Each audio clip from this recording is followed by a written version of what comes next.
2016 marks a special anniversary for the Kutztown baseball program. 50 years ago, in 1966, the Kutztown State Golden Bears won the program's and university's first ever PSAC Championship. Kutztown defeated Millersville twice in its final doubleheader of the regular season to win the Eastern Division title. It was the university's first ever conference championship across all sports and stood as the only PSAC title at KU for nearly 20 years. Since then, the KU baseball team went on to win 6 more division titles in its history, with its most recent one coming 2 years ago in 2014.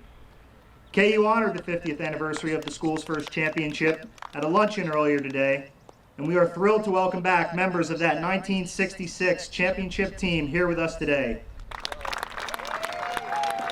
We know that athletes truly make a difference.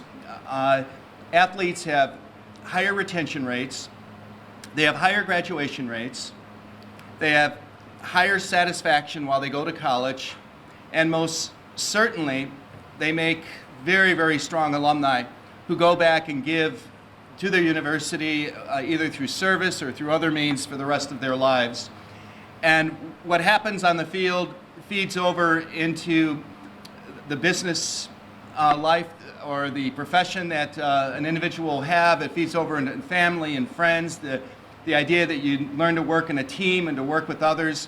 And so it just keeps rolling along. And obviously, by all of you being here today means that indeed your time as an athlete really made a difference in your life. First of all, Kutztown had never had a championship team. And as the season progressed and we kept winning, we didn't honestly realize we were in contention. We never thought about it. We didn't know it. We just kept having fun and kept blowing other teams away. And I mentioned that about how other teams would look at us and how we just lose to those guys. And someone just mentioned it, how loose we were, that we didn't get uptight in pressure situations. So we had to beat Millersville twice because we were a half game out. So we beat them 9-2 on a Tuesday. The next day we played them down at Millersville for all the marbles, and we beat them 13-4 in 11 innings. It was just no pressure situation. Just went out and did what we had to do.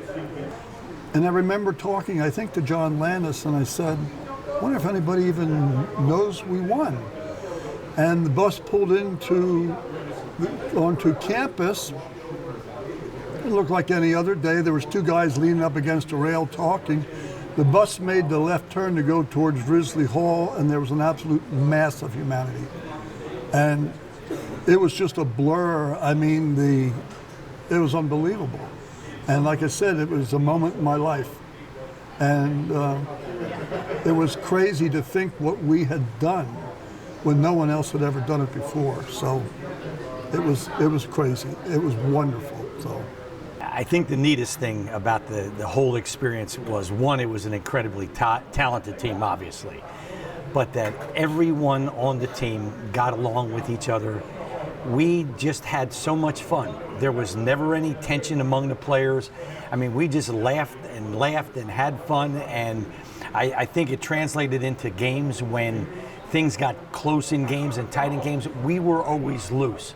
Okay, and we played loose, and we would make fun of each other. We sang stupid songs.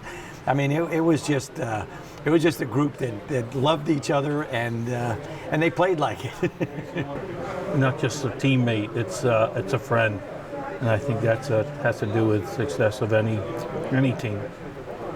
The pitchers would keep them in the game, and the hitters would explode. And I cannot tell you how many innings where we had huge, as they call them now, crooked numbers put up on the scoreboard. Like in the state semifinals, we're losing 2-0. All of a sudden, Millersville blinked their eyes. It was 9-2. So what can I say to players today? You don't quit. There's going to be times in life when you can quit too, other than baseball, much more important than baseball. And what we learned from that team was you don't quit no matter what happens. Stay the course and give 100%. If you lose, you still have given 100%, and that's what matters.